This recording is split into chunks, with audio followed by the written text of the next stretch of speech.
온전한 치유라는 제목으로 오늘 함께 말씀을 나누고자 합니다.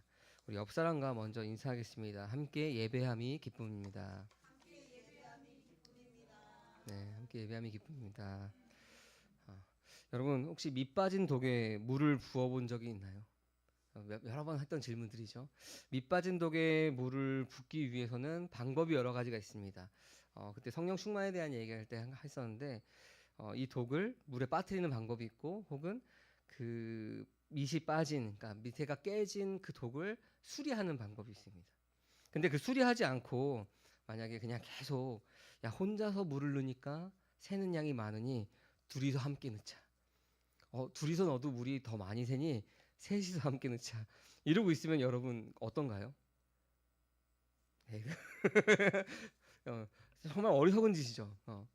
문제의 근원을 해결하지 않고 그 현상을 이 새우신이 더 빨리 넣자 하고 물을 붓고 있으면은 굉장히 어리석은 일입니다. 문제의 근원을 해결하지 못하면은 그 문제는 어느샌가 다시 그 모습을 드러내게 됩니다. 그 물이 새고 있는 곳이 어딘지를 알았다면은 그 물이 새고 있는 그 곳을 찾아서 막고 그 다음에 물을 부어야지 계속 그곳을 계속 새고 있으니까 새고 있는 것보다 더 많이 넣자 더 많이 넣자 야 4명에서 넣자 10명에서 넣자 막 이러고 있으면은 해결되지 않는 것입니다. 근본적인 문제를 해결하면은 그 나오는 현상들은 자연스럽게 해결되는 것입니다. 그리고 아까 말씀드렸듯이 그 근본적인 것들을 해결하지 않고 현상만을 고치려고 한다면은 진짜 너무나 어리석고 옆에서 보고 있는 사람들이 답답하고 어리석은 모습으로 보일 것입니다.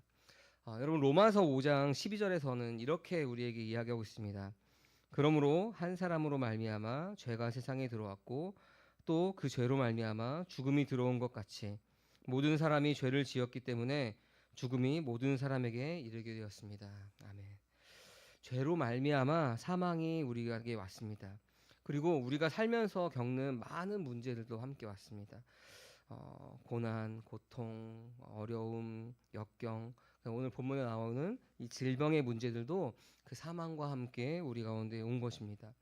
그럼 그것을 해결하기 위해서는 그 근원을 해결해야 하는데 그 근원을 해결하지 않고 보여지는 현상만을 해결하라고 급급한다면은 그 현상은 고쳐지는 것 같고 막아지는 것 같으나 나중엔 결국엔 다시 그것이 문제가 드러나게 되는 것입니다. 사경회 때 그런 질문을 했습니다. 기억하시나요? 죄를 지어서 죄인인가요? 아니면 죄인이어서 죄를 짓나요? 여러분 우리의 대답이 뭐였죠?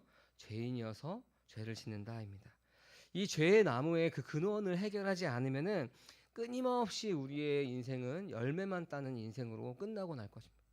수고하고 무거운 짐진자로서 끊임없이 그 열매만 열심히 누구보다 열심히 따겠죠. 근데 이 죄의 문제가 근원적인 문제가 해결이 된다면은 인생의 여러 가지 문제들은 해결되어도 감사고 해결되지 않아도 감사인 것입니다. 왜냐하면은 그 문제를 일으키는 그 근본적인 근원적인 것들이 해결되었기 때문에 그렇습니다. 그래서 우리가 주님 한 분만으로 만족합니다라고 고백할 때 그 고백이 우리에게 진실된 것이라면은 다른 것들은 크게 문제되지 않는 것입니다. 오늘 말씀의 제목이 뭐냐면은 온전한 치유입니다. 이 온전한 치유에 대한 이야기를 할 때 좀 오해가 있을 것 같아서 결론부터 먼저 말씀을 드리고 함께 말씀을 나누고자 합니다. 이 결론부터 말씀드리면은 우리가 복음으로 말미암아 우리가 죄 사함을 얻었습니다. 그리고 우리 안에 그리스도의 생명이 들어왔습니다. 그래서 우리는 영생을 사는 자가 되었습니다. 하나님 품 안에 거하는 자가 되었습니다.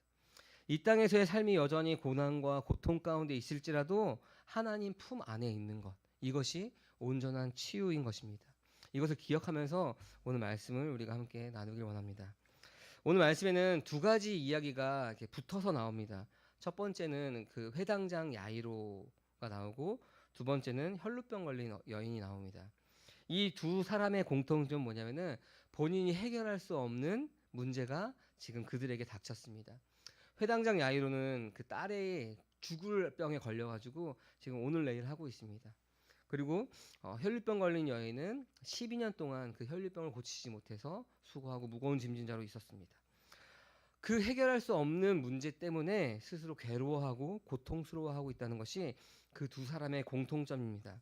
오늘 이 회당장 야이로의 행동과 그다음에 혈류병 걸린 여인의 이야기를 통해서 우리 온전한 치유, 아까 결론을 내렸지만 그 치유가 무엇인지를 우리가 함께 고민해보고 나누는 시간이 되었으면 좋겠습니다.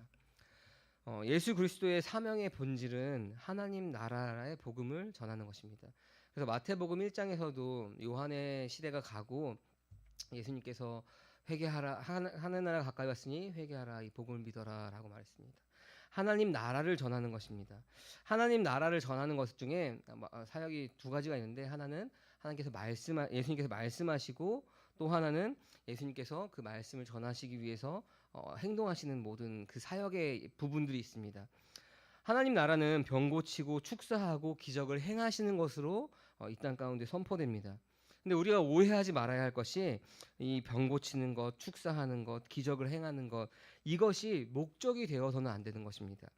이것이 목적이 아니라 하나님 나라에 선포하는 과정 중에 하나인 것입니다. 이것이 목적이 된다면은 너무나 안타까운 일입니다. 병 고치는 것, 그다음에 축사하는 것, 기적을 행하는 것, 그것을 기적을 보는 것, 이것이 목적이 된다면은 너무나 안타까운 일로서 끝나는 것입니다. 예를 들어서 우리가 제주도로 놀러 간다라고 우리가 한번 상상해 보십시오. 제주도에서 무엇을 할까, 이제 여러 가지 계획을 세우겠죠. 뭐 한라산을 등반하겠다, 아니면 뭐 어디 뭐 오름들을 올라가겠다, 뭐 좋은 경치를 보고 오겠다, 어떻게 쉬고 오겠다라는 계획들을 하고 옵니다. 가는 것은 제주도에 가서 뭐 이렇게 휴양하는 것이 목적인데, 제주도로 가는 비행기 타는데 비행기가 너무 좋아요. 막 스튜디오스도 너무 잘해주고 막 너무 좋아가지고 나는 여기가 좋사오니 하고 나는 비행기에서 살겠습니다라고 말한다면, 여러분 너무나 어리석은 일이죠. 비행기를 탄 목적은 무엇이죠? 제주도에 가서 제주도에서 여행을 하기 위해서 비행기를 탔는데, 그냥 그 비행기가 너무 좋아서 내가 여기에 있겠습니다라고 머물고 있다면 너무나 안타까운 것입니다. 앞에서 말씀드린 것처럼 병 고치고 축사하고 기적을 베푸는 것은 바로 예수 그리스도가 메시아이심을, 또 하나님 나라가 가까이 왔음을 보여주는 것입니다. 그리고 예수님께서는 궁극적으로 십자가에서 죽으시고 부활하셨습니다. 그리고 그를 믿는 모든 자를 다 하나님 나라로 들어가게 하십니다. 우리가 하나님 나라 들어가는 것, 하나님 나라의 시민이 되는 것, 우리가 우리 안에 그 예수 그리스도의 생명을 얻는 것이 목적인데, 그것이 목적이 되는 것이 아니라 우리가 병 고치고 축사받고 기적을 행하는 것을 보는 것으로 끝난다면은 예수님께서 이 땅 가운데 오신 온전한 목적을 우리 가운데 누리지 못하는 것입니다. 오늘 본문에 21절에 보면은 배를 타고 건너편으로 건너가신다라고 합니다. 건너편으로 건너가시기 전에 무슨 일이 벌어지냐면은 이방 지역인 데가블리에서 축기 사역이 끝납니다. 그리고 나서 그 건너편인 갈릴리 해변으로 가십니다. 이방 사람들에게 있어서는 유대인이 아니기 때문에 그 말씀으로 볼 때는 외부인입니다. 그래서 이방인인 거죠. 근데 그 이방 사람에게는 하나님의 말씀이 아직 주어지지 않았습니다. 그래서 그런 축기 사역이나 이런 기적을 통하여서 하나님 나라를 선포하시는 것입니다. 그리고 구약에 남아 있는 예언자를 통해서, 선지자를 통해서 가리키고 있는 그 메시아이심을 나타내시기 위해서 그런 여러 가지 사역들을 하시는 것입니다. 그리고 하나님 나라를 선포하십니다. 그 후에 이제 갈릴리 해변으로 가신 것이죠. 그때 이제 첫 번째 사건을 만나게 됩니다. 바로 회당장 중에 한 명인 야이로를 만나게 됩니다. 근데 이 야이로가 예수님을 만나서 하는 행동이 뭐냐면은, 우리가 지난 시간에 안식일 논쟁을 봤을 때 유대교의 지도자들은 예수님에 대해서 호의적인가요? 아니면 부정적인가요? 부정적이죠. 호의적이지 않습니다. 어떻게 하면은 저 예수를 죽일까를 고민하고 있는 것이 바로 유대교 종교 지도자들의 모습입니다. 근데 회당장 이 야이로가 예수님께 나아갈 때 이 예수님을 어떻게 하면 넘어뜨릴까를 고민하면서 나아간 것이 아니라 예수님 앞에 나아가서 무릎 앞에 엎드려서 간청합니다. 그 호의적이지 않던 유대교 지도자들 중에 한 명인 야이로가 예수님 발 앞에 엎드려서 간청하는 것입니다. 이 엎드린 이유는 뭐냐면은 바로 자기의 어린 딸이 죽게 되었으니 손을 얹고 고쳐달라고, 살려달라고 바로 엎드린 것입니다. 예수님은 그 간청을 듣고 야이로와 함께 그 딸을 고치러 가시게 됩니다. 이 야이로는 아까 말씀드렸듯이 회당장이라는 신분을 가지고 있습니다. 유대인 중에서도 꽤 높은 신분을 가지고 있는 것입니다. 그런 사람이 지금 예수님의 발 앞에 꿇어서 엎드려서 딸을 위해서 간청하는 것입니다. 왜 그랬을까? 우리 마가복음 5장 22절 말씀 우리 같이 한번 읽어볼까요? 회당장 가운데서 야이로라고 하는 사람이 찾아와 예수를 뵙고 그 발 아래 엎드려서. 아멘.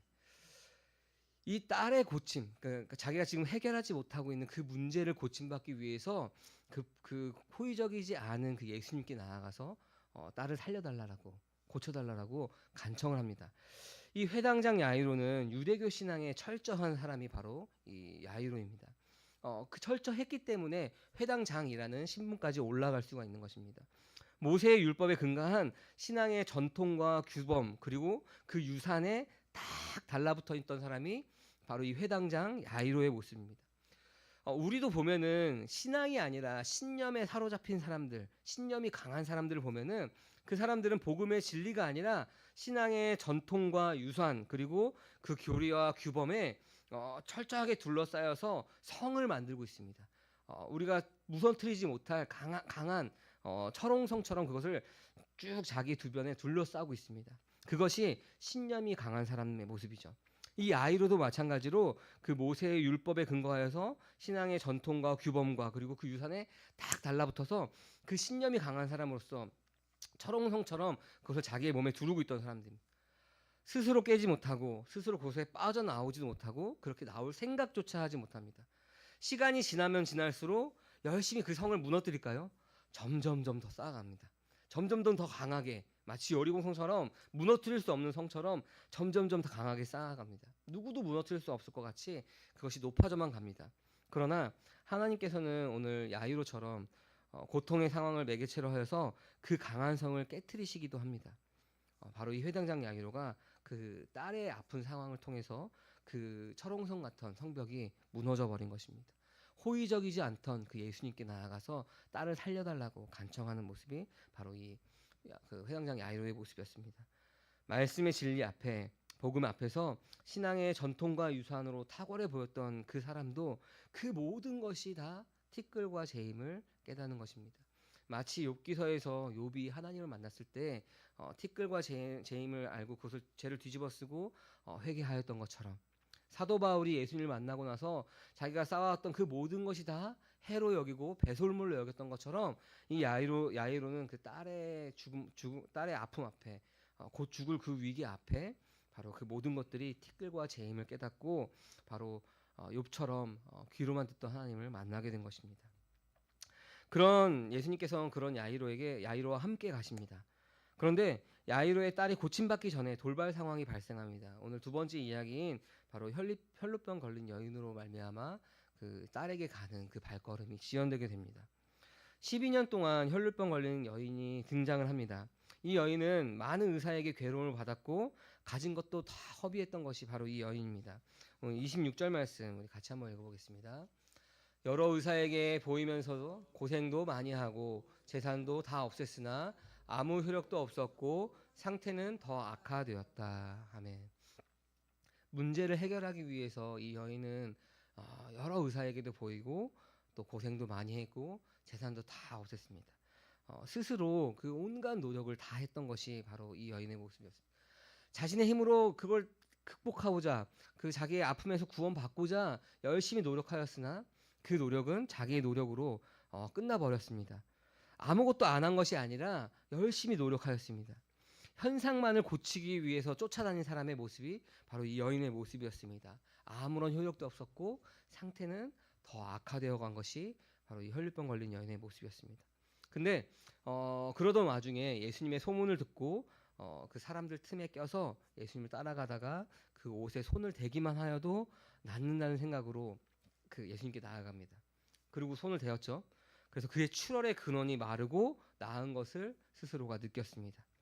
이 혈루병이 심각한 것은 그 질병의 기간 때문에 심각합니다. 오늘 레위기 15장 25절 말씀 보면은 이렇게 나와 있습니다. 같이 한번 읽어볼까요?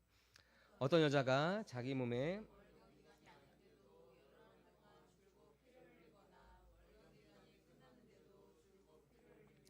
피를 흘리는 그 기간 동안 그 여자는 부정하다. 몸이 불결한 때와 같이 이 기간에도 그 여자는 부정하다. 혈류병은 부정한 하열입니다. 그 기간 동안 부정하다라고 합니다. 근데 이 부정한 기간에 다른 사람을 만나게 되면, 접촉하게 되면 그 부정이 어떻게 되죠? 전가하게 됩니다.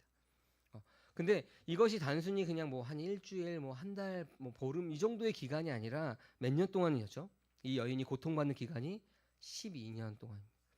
여러분 12년 동안 누구를 만나기도 어렵고 가족들, 친척들, 일상적인 사회생활을 하는 것이 불가능했습니다. 이 성경에서 12라는 숫자는 완전수를 뜻합니다. 물론 12년 동안의 기간도 있지만 성경에서는 이 여인이 당한 고통이, 혈류병으로 당한 이 고통이 얼마나 심한지를 이 기간을 통해서 이야기하는 것입니다. 12년간 다른 사람들조차 접촉할 수 없었던 그 여인이 만지면 나을 것이라는 믿음으로 가서 만졌고 나음을 받았습니다. 그때 예수님께서 자기에게 능력이 나간 것을 보시고 누가 내 옷에 손을 대었느냐라고 묻습니다. 제자들은 알 수가 없죠. 사람이 이렇게 많은데 누가 손을 대었다라는 말씀이십니까? 하지만 예수님은 둘러보시고 그 여인을 찾아냅니다. 그리고 그 여인이 이렇게 반응합니다. 우리 33절 말씀 같이 한번 읽어보겠습니다. 그 여자는 자기에게 일어난 일을 알므로 두려워하여 떨면서 예수께로 나와 엎드려서 사실대로 다 말하였다. 아멘. 자기에게 일어난 일이 뭐였죠? 그 혈류병의 근원이 말라버린 것, 고침받은 일을 알고 있었습니다. 근데 그 고침받은 일을 알고 어떤 반응을 보이냐면 두려워하면서 떨고 있습니다. 사랑하는 성도 여러분, 혹시 이 혈류병 걸린 여인이 왜 두려워하였고 왜 떨었는지 여러분 그 이유를 혹시 아시나요? 생각해 보신 적 있나요? 혹시 자기의 행동, 나의 부정함이 다른 사람들 앞에 나아갈 수 없는데 내가 그 사람들 앞에 나아가서 내가 다른 사람들 부정하게 만들었기 때문에 내가 그 일이 걸린 것이 아닐까? 뭐 이런 것 때문에 떨었을까요? 당시에는 그렇게 전가가 됐으니까, 그리고 그렇게 알고 그렇게들 그렇게들 믿고 있었으니까 그렇기 때문에 혹시 이 여인이 떨었을까요? 그러나 이 혈류병 걸린 여인은 그것 때문에 떤 것이 아닙니다. 그 여자는 뭐죠? 자기에게 일어난 일을 알므로. 자기에게 일어난 일이 뭐였죠? 사람들에게 들킨 것이 아니라 자기에게 일어난 일이 혈류병의 근원이 말라버린 것. 그 일을 알므로 예수님 앞에서 두려워하면서 떨면서 나아간 것입니다. 하나님의 현현 앞에, 하나님의 임재 앞에 인간의 반응이 바로 두려워하면서 떨면서 나가는 반응이 바로 이 여인에게 있던 것입니다. 두렵고 떨림으로 나온 그 여인에게 예수님은 구원과 그 병이 나았음을, 건강을 선포하여 주십니다. 두렵고 떨림으로 예수님 앞에 엎드린 것이 구원의 믿음으로서 설명이 되는 것입니다. 당시에 그 당시의 문화에서는 어떤 문화가 있었냐면은 기적을 행하고 치유를 행하는 이것들이 그 치유자, 기적을 행하는 그 사람에게서 그 능력이 나간다라고 보았습니다. 그런데 이 여인이 치유받았던 것은 그런 주술적인 치유가 아닙니다. 이 여인이 치유받았던 것은 예수님께서 뭐라고 그러시죠? 내가 널 치유했더라고 하지 않고 예수님께서 내 믿음이 내 믿음이라고 합니다. 이 여인의 믿음에 의한 것이라고 이야기합니다. 주술적인 치유와 믿음에 의한 치유는 철저하게 구분되는 것입니다. 이 여인의 믿음으로 말미암아 이 여인이 치유받은 것입니다. 혈류병 걸린 여인의 신앙의 태도는 옷만 만져도 치유받는다는 그 간절한 마음의 상태, 그 상태로 나아간 것입니다. 그것이 예수님 앞에서 두렵고 떨림으로 나오는 그 태도로서 확증이 되는 것입니다. 12년간 혈류병으로 고통받던 이 여인이 예수님께 나아가 그 근본, 그 근원이 치유가 되는 것입니다. 그녀가 예수님께 나아온 그것은 사람을 접촉하면 안 되는 그 규례를 넘어선 행동, 간절한 행동이었습니다. 이 여인이 병이 나은 것은 그 병이 나은 것으로 그치지 않고 바로 예수님의 부름 앞에 두렵고 떨림으로 예수님 앞에 나왔습니다. 병이 치료된 것은 믿음의 결과입니다. 그리고 여인의 그 믿음은 예수 그리스도와 인격적인 만남으로서 이어집니다. 회당장 야이로 그리고 혈류병 걸린 이 여인이 당하는 이 고통은 하나님과 분리된 아담 안에 속해 있는 모든 사람들을 대변하고 있는 것입니다. 모든 인간이 당하는 그 괴로움을 이 혈류병 걸린 여인과 이 회당장 야이로의 모습을 통해서 우리는 볼 수가 있습니다. 창세기 3장에 보면은 그 아담이 타락하고 난 다음, 하나님 범죄하고 난 다음에 무슨 일이 벌어지면은 하나님을 떠난 인간이 먹고 살기 위해서 일을 하지만 가시와 엉겅퀴를 피할 수 없다라고 합니다. 하나님을 떠난 사람이 그 가시와 엉겅퀴, 고난과 고통을 떠날 수가 없다라고 얘기합니다. 이 회당장 야이로는 모세의 율법에 근거한 아까 말씀드렸듯이 신앙의 전통과 규범 그리고 유산의 교리에 딱 달라붙어 있던 자가 바로 이 회당장 야이로였습니다. 그리고 혈루병 걸린 여인은 사람을 접촉하면 안 되는 그 규례를 넘어선 사람이었습니다. 회당장 야이로는 그것을 넘어섰고 혈루병 걸린 여인도 그 규례를 넘어섰습니다. 수고와 고통의 인생 그 모든 과정 안에서 우리 삶은 그 질병을 피할 수가 없습니다. 질병이든 그 무엇이든 인생의 과정 안에서 당하는 그 모든 고통은 바로 그 만물 안에서 포함되어 있는 만물 안에 속해 있는 사람들이 당할 수밖에 없는 고통입니다. 가시와 엉겅퀴를 피할 수 없다라고 말한 그 하나님 말씀처럼 만물 안에 속해 있는 사람들이 이 땅 가운데 아무리 아둥바둥 살지만 그 만물 안에서 그 고통을 피할 수가 없는 것입니다. 그 근본적인 치유는 만물 안에서 우리가 혈루병 걸린 여인이 그 수고로움처럼 찾아다니는 것으로 끝나는 것이 아니라 만물 위에 계시는 바로 그것으로 말미암아 가능한 것입니다. 우리가 알다시피 만물 위에 계시는 바로 예수 그리스도로 말미암아 그 근본적인 치유가 가능한 것입니다.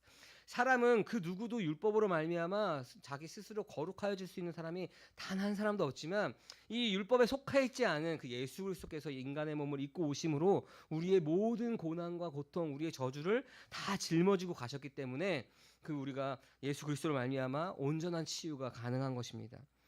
문제는 그 근본적인 해결자이신 예수님 앞에 나오지 않는 겁니다. 회당장 야이로는 그 딸이 아프지 않았으면 나아가지 않았을 겁니다. 혈루병 걸린 여인은 그 혈루병이 12년 동안 고통받지 않으면 예수님께 나아가지 않았을 겁니다. 그 사람들은 그 고통 가운데 자기가 스스로 해결할 수 없는 고난 가운데 있었기 때문에 그 규범을 넘어서 그 유산에 달라붙어 있던 자기의 신분을 넘어서 예수님 앞에 나아갔던 것입니다. 우리가 하나님한테 나온다고 해도 그 간절함으로 나오지 않습니다. 우리가 그 간절함이 우리 가운데 있어야 하는 겁니다. 우리가 극복할 수 없는, 우리가 해결할 수 없는 문제가 내 안에 그 죄의 문제가 있음을 우리가 말씀을 통해서 발견할 때 그러한 간절함으로 우리가 하나님 앞에 나아갈 수 있는 것입니다. 자기의 생각, 인간의 방식을 포기하고 예수님 앞에 나오는 사람들은 이 근본적인 치유를 받는 것입니다. 이 치유와 회복은 각 사람마다 하나님께서 각기 다르게 다 일하십니다. 다양한 방식으로 우리가 일하십니다. 그러나 중요한 것은 우리가 그리스도와 인격적인 관계를 맺는 것입니다. 그냥 우리 죄가 사하는 것으로 끝나는 것이 아니라 하나님 앞으로 나아가서 하나님 품 안에 있어야 되는 것입니다. 이 여인은 혈루병의 근원이 치유받는 것을 확신했습니다. 그리고 예수님과의 만남으로 그것이 온전하여졌습니다. 병 고침 받는 것, 그리고 기적을 행하는 것, 축사하는 것, 이 모든 것들은 죄 사함, 우리의 죄가 사해졌다는 것, 하나님 나라가 이 땅 가운데 오셨다는 것의 상징으로서 우리가 보여주는 것입니다. 그러나 구원은 죄 사함으로써 끝나지 않습니다. 죄 사함으로써 그치지 않습니다. 십자가를 통해 그리스도로 말미암아 그 피로 말미암아 우리가 지성소로 들어갈 수 있는 담대함이 우리 가운데 주어졌습니다. 하나님과의 만남이 우리 가운데 있어야 하는 것입니다. 하나님과 틀어졌던 그 회복이 우리 가운데 있어야 그것이 진정한 구원인 것입니다. 구원은 하나님과의 교제로 나아가는 것까지 가야 되는 것입니다. 병 고침을 받고 문제가 해결된 것으로 우리가 여러분 만족하시지 않기 바랍니다. 그러면 그것으로 만족한다면은 우리가 서두에 나눴던 말씀처럼 그냥 그 현상에만 우리가 집중하고 있는 것입니다. 여전히 우리가 교회 다니면서 그 병 고쳐지는 사람이나 뭐 그런 사역하는 사람들에게 쫓아다니는 사람들이 많이 있습니다. 여러분 그것은 그냥 현상에만 몰두하는 것입니다. 죄의 문제가 해결된 것, 그것으로 하나님께 나아갈 수 있는 준비가 된 것입니다. 그리고 하나님께 나아갈 수 있는 준비가 되었고 하나님 품 안에 우리가 들어가야 되는 것입니다. 그것이 목적이지 이런 병 고침받고 우리의 문제가 해결되는 것은 해결되어도 그만, 안 돼도 그만. 왜냐하면 우리의 존재적인 문제가 해결되었기 때문에 그렇습니다. 오늘 말씀에서 이 근본을 치유받는 그 믿음에 대해서 우리가 주목해야 되는데 그 믿음은 치유를 가능케 하는 믿음입니다. 근데 오늘 말씀에서 그 믿음은 맹목적으로 열정을 다해서 예수님께 부르짖는 그런 믿음이 아닙니다. 이 믿음은 무엇이냐면은 우리를 흔드는 우리를 흔듭니다. 우리가 매어져 있던 그 신념에서, 우리가 매어져 있던 그 유산의 전통, 우리가 붙어 있던 그 유산의 전통에서 우리를 흔들고 전복시키고 그것을 변화시키고 그 치유하는 그 힘에 우리가 순복하는 것이 오늘 말씀에서 말하는 믿음인 것입니다. 이 치유받는 믿음은 자기를 포기하고 예수님께 순종하고 순복하는 것입니다. 치유는 병의 한 부분을 제거하거나 억제하는 것이 아닙니다. 바로 그리스도 안에서 새로운 피조물이 되는 것이 온전한 치유인 것입니다. 질병이 낫거나 고침이 없더라도 우리의 존재 자체가 하나님께 용납되는 것입니다. 이렇게 됨으로써 그 병이 우리 가운데 있지만, 그 고난이 우리 가운데 있지만, 그 고통이 아직 우리 상황 가운데 문제가 있지만, 우리가 그 중에서도, 그 가운데서도 하나님 나라를 누리는 경험을 우리가 하는 것입니다. 폴 티 힐이라는 그 학자는 그 치유에 대해서 뭐라고 얘기하냐면은, 온전한 치유란 우리 마음 깊은 곳에 내재된 고통스러운 근심, 그리고 우리를 내몰고 채찍질하는 그치지 못하는 불안, 해로운 증오심이 되어 돌아오는 정제되지 않은 갈망과 숨겨진 억압, 자신과 다른 사람에게 그리고 삶 자체에 대한 적대감, 마지막으로 숨겨진 죽음의 의지를 극복하는 것으로 나타난다라고 치유에 대해서 이야기하고 있습니다. 사랑하는 성도 여러분, 우리가 오늘 마가복음 말씀을 통해서 온전한 치유에 대한 말씀을 나누고 있습니다. 아까 서두에서 말씀드렸듯이 우리는 복음으로 말미암아 우리는 죄사함을 얻었습니다. 그리고 예수 그리스도의 생명이 우리 안에 들어와서 우리는 이 땅에서 영생을 사는 자가 되었습니다. 이것은 그냥 관념적인 것이 아닙니다. 이것은 우리가 현실을 사는 우리 가운데 실제적인 경험으로서 우리가 가지는 것입니다. 하나님 나라를 이 땅 가운데서 누리면서 살아가는 것입니다. 아까 서두에서 이렇게 얘기했죠. 온전한 치유란 죄사함으로 말미암아 영생을 사는 자가 우리이다. 비록 이 땅에 살면서 여전히 고난과 고통 가운데 있을지라도 하나님 품 안에 있는 것, 그것이 바로 온전한 치유입니다 라고 아까 서두에서 말씀드렸습니다. 여러분, 우리가 아직 그 온전한 치유가 되지 않은 자가 있다면은, 여러분, 이 회당장 야이로와 같이 또 12해 동안 혈루병 걸린 그 여인의 믿음으로 말미암아 우리가 그 간절한 믿음으로 치유받기 원합니다. 우리가 치유가 되어서 우리가 그리스도 안에서 이전 것은 지나갔으니 보라 새 것이 되었도다라고 하는 새로운 피조물이 되었다면, 우리가 그 아들의 생명을 가지고 영생을 누리는 자가 되었다면, 여러분, 죄가 해결되는 문제에서 끝나지 않고 그 영생을 누리면서 살아가기 원합니다. 관념적인 것이 아니라 이 땅 가운데서 하나님 나라를 우리가 실질적으로 우리가 살아갈 수 있는 것입니다. 그 말씀을 누리면서 살아갈 수 있는 것입니다. 여러분, 그냥 죄사함으로 끝나고 만족하지 말고 우리가 이 땅에서의 그것을 온전히 누리기를 원합니다. 물론 우리가 아까 말씀드렸던 것처럼 우리의 육체가 이 땅 가운데 두 발을 딛고 살아가고 있기 때문에 여전히 우리는 질병과 상처, 그리고 아픔, 고난을 당합니다. 그리고 우리 안에는 근심과 걱정, 불안, 억압을 당하면서 살아가는 것이 우리의 현실입니다. 이것에 자유로운 사람은 단 한 사람도 없습니다. 온전한 것 같지만 때로는 어떤 상황에서 근심하고 걱정하고 불안하고, 저 역시도 여전히 그렇습니다. 매일매일 내가 말씀 가운데 내 자신을 비춰보지 않으면은 여전히 나는 불안하고 고통받고 근심과 걱정이 있는 것이 우리의 삶입니다. 아직 하나님 나라가 그러니까 하나님 나라가 예수 그리스도로 말미암아 온전히 임하였지 않았기 때문에 그렇습니다. 이미 임하였지만 아직 임하지 않은 그 나라 가운데 살아가기 때문에 여전히 우리는 삶의 문제들이 우리 가운데 있습니다. 그러나 그러한 사망에 우리를 내어주지 않기를 원합니다. 우리가 영생의 소망을 확신하며 우리 안에 예수 그리스도의 생명이 있음을 여러분이 말씀을 통해서 확신을 가지며 살아가기 원합니다. 그래서 그리스도 안에 거하며 우리가 그리스도 안에 거하는 그 삶으로서 살아가는 함께하는 교회 모든 성도님들 되시기를 간절히 소망합니다. 아멘. 이 시간 우리 함께 오늘 들은 말씀을 놓고 기도하기 원합니다. 우리 한 사람 한 사람에게 여러분 말씀하시는 그 말씀이 있을 것입니다. 그걸 놓고 기도하시고, 또한 우리가 아까 말씀 나눴던 것처럼 아직 치유되지 못한 자가 있다면은 그 믿음이 나한테 있게 하여 주옵소서. 주님, 내가 치유되었다면은